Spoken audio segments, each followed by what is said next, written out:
What's up, Internet? My name is Attack Slug, and welcome to my Monday Night Raw reactions for the week of February the 15th, 2016.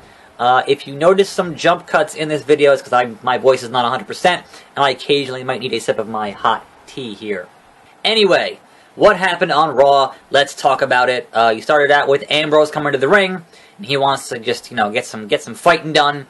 And then out comes Stephanie McMahon, who says, you know what, that's fine. We'll give you a fatal 5-way match for your Intercontinental title. Now, I wanted to put that in this game. This game has no 5-way matches. You got 4, you got 6. 5-way. Maybe next year. It's one of those things like, you would think that would be a viable match option. If you already can do 6, then 5 should work. But that's a whole different discussion. Anyway, I had a pretty fantastic fatal 5-way here with Dean Ambrose, Kevin Owens, Stardust, Dolph Ziggler, and how in the hell did Tyler Breeze get in this match? Did they really have nobody else to put in here? Well, obviously you couldn't put in Titus. So yeah, that was a weird inclusion. Anyway, hell of a match. One of my favorite bits here was, I guess, Stardust was doing his disaster kick or whatever it is, and he goes, "Kee!" like as he's jumping. That was pretty funny. But then, of course, we find out why we have Tyler Breeze in this match is to take the pinfall from Kevin Owens. Therefore, your new IC champion is Kevin Owens. And this immediately makes the Ambrose stuff and the triple threat more interesting because that means it gives you that benefit, that little hint of doubt there. Just a little bit of doubt. Okay, maybe Ambrose will win. I don't think he will, but maybe. Get that little bit there. Because before, he was the IC champ. And you knew, as IC champ, he wasn't going to win that triple threat and then go on to Mania as IC champ to fight WWE champion. That wasn't going to happen for a guy like Ambrose. So, at least now, our main event of Fastlane is a little bit more interesting with a little bit of a wrinkle here. Now, immediately afterward, you had a backstage segment with Ambrose talking to Renee Young, and he's all excited now for the triple threat, etc., etc., which is weird because, obviously he just lost the title, didn't get pinned, and certainly he would have a rematch clause, right? He doesn't appear to be exercising his rematch clause. But then we go back to Renee Young, and there's Kevin Owens, obviously, gloating, and then we get Dolph Ziggler, who wants to challenge him for the IC belt at Fastlane, which is this Sunday. And Owens is like, nah. So I'm sure that'll get worked out on SmackDown, most likely, because they need to fill up that Fastlane card. It's coming up pretty soon here. Anyway, that moves us on to the next match, which was Big E versus Mark Henry. Not a whole lot of significance in this match outside of the fact of the ending, which saw Mark Henry up for the big ending. Apparently had some kind of a rib problem, just kind of rolled off and got pinned. So he got hurt in some capacity in that match. Whether it be broken ribs or bruised ribs or something. Not really sure what, but, that was interesting. So, then we get Brie Mode coming out to cut a promo about how it was so hard last week on Daniel Bryan, etc., etc. Basically trying to get some of that heat onto her a little bit. And right on cue, out comes Charlotte to interrupt and talk about Daniel Bryan. And man, there was a moment in here where they're talking about the was a legend or was versus is, and Charlotte goes, no, that's fine. Obviously he's not dead. And just for a half second, if Brie was halfway decent on the mic and actually wanted to get heat, or, was a heel, would have been like your brother? That would have been just... Not that it would have really furthered this particular storyline any farther, but man, that would have been a holy shit line if you had done that right there. Anyway, this is, just they say some stuff, and there's a little bit of a slap fight, and Brie is still doing the yes kicks. And apparently she's going to be retiring by the summer, so that's great, because she was never a good wrestler. Anyway, speaking of actual good wrestlers, the next match was AJ Styles versus The Miz. Yet again, Chris Jericho on commentary, and this basically is going to set up Chris Jericho versus AJ at Fastlane. One more time. So I'm not really sure what The Miz is like. What is his purpose in this whole feud, other than he's a warm body who could have good matches, basically. But he seems like, unless they're gonna set up a triple threat at Mania, I don't know. Like it's weird. But AJ Styles challenges Jericho, and Jericho's like, I'll think about it, and I'll let you know on SmackDown. Spoiler: they're having the match at Fastlane. Come on. Anyway, next up was a Dudley Boys promo. Is that 3? No.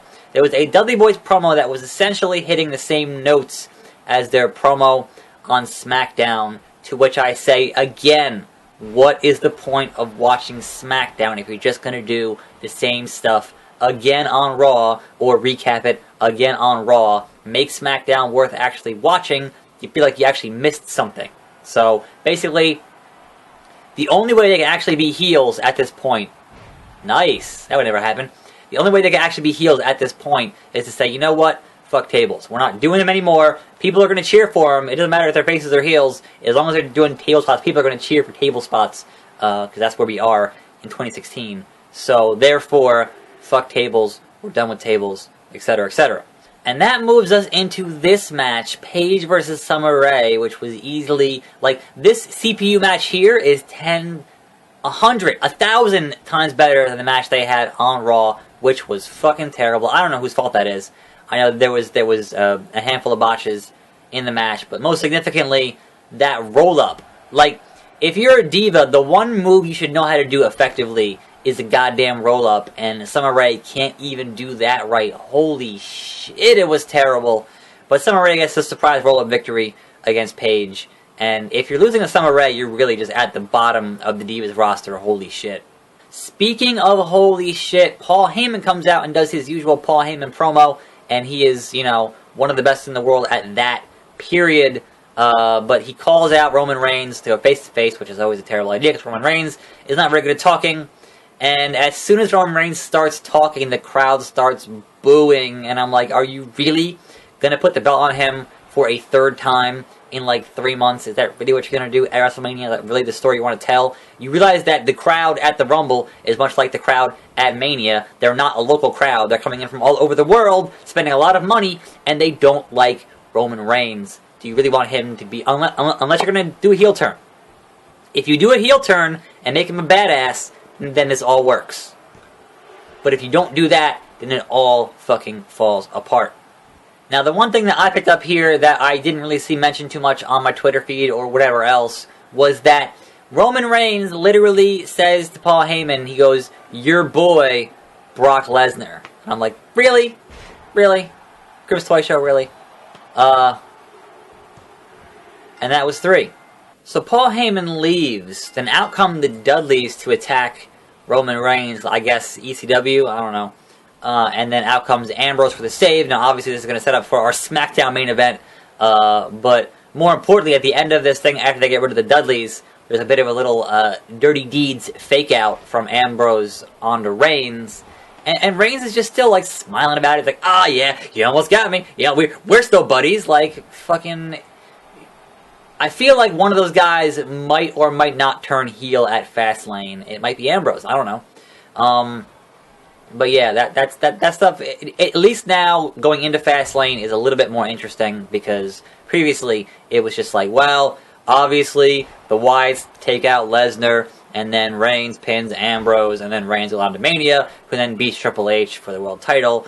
That's the roadmap that has been pretty clear. But if they can kind of introduce little elements of doubt in there, then I'm all about that. Anyway, we get a thing for the Vincent J. McMahon Award for Excellence, and I can only think of Montgomery Burns' first annual award for outstanding achievement in the field of excellence from The Simpsons. It's like I discussed this yesterday, but they've never used Vince Sr. for storyline stuff. And I think Vince Sr. has always been 110% serious. So, certainly this could be an award like the Warrior Award. And they said that it's never been handed out before because no one deserved it yet. So, it could be a thing to set up for a storyline. But they traditionally haven't used that as a storyline thing with Vince Sr. So, I don't know. We'll find out next week. Very interesting. Then we got Heath Slater versus Zack Ryder on Raw in 2016. I guess everyone else was on an overseas tour. Like, they didn't have anybody else. I was like, what? That's a superstar. That's like a main event superstars caliber match to open the show on those shows. So it's like, what is even happening? But Heath Slater wins because obviously he has the social outcasts. And we got another R-Truth Gold Dust thing in a restaurant, and this segment was barely PG. It was very, very sexual. And I don't know how much longer they can continue doing these little backstage things and not actually, having them be a tag team. I don't know. Mark Henry just whipped his ass here. Then we got the Lucha Dragons and Neville versus the League of Nations. Obviously not Wade Barrett for wrestling. And apparently, Wade Barrett's going to be leaving in a few months. So, fucking whatever. And League of Nations could continue to win matches for no fucking reason. I don't know why anyone thinks they're a threat. And man, how much of a transitional champion was Sheamus back to doing fucking mid-card tag matches. Anyway, the worst part of that match was the ending. Was they had Kalisto or Sin Cara?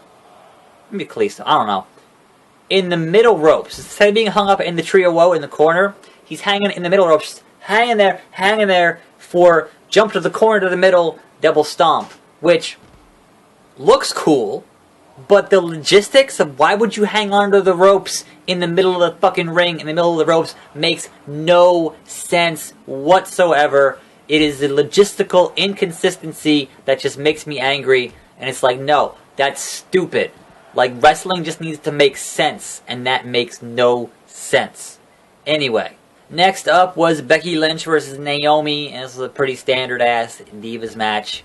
Becky Lynch won with a disarmor, and then, of course, got jumped by Naomi and Tamina, which then, of course, Sasha Banks came out, took off the earrings, was going to fight, and then, they kind of left. And like, I don't know how Sasha Banks is going to fight in high heels, but, that's, maybe she can.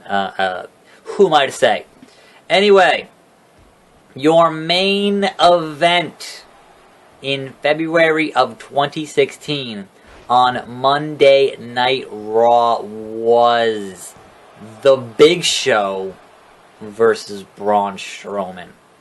And I will give credit to the Wyatt family for interfering, causing a disqualification, and saving us from any more Big Show versus Braun Strowman. Who the fuck thought A, this is a great match, and B, main event for Raw on your go-home show for your pay-per-view before WrestleMania? What in the holy hell are you thinking? I can't even wager a guess. Like, I would have rather had the Paul Heyman and Reigns and Ambrose segment end the show than this shit show end the show. And it's like, hey, make them, we need more matches for fucking Fastlane. So it was a beatdown. Then out comes Ryback. Then from under the ring through Hellfire and Brimstone. By God, it's gotta be Kane. And then the faces.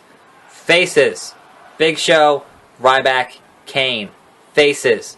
Stand tall at the end of the day. I'm assuming they're going to have a 6-man at Fastlane. I don't actually know that or not. But I'm assuming that's the deal for Fastlane. And that was how you ended the show as your go-home show for Fastlane. Nothing in there makes you actually want to watch Fastlane. Like, that main event might be interesting, but, like, nothing else. Like, what the hell? Nevertheless, I will have up my Fastlane predictions on Friday around, like, I guess 5 p.m. or 8 p.m. or something.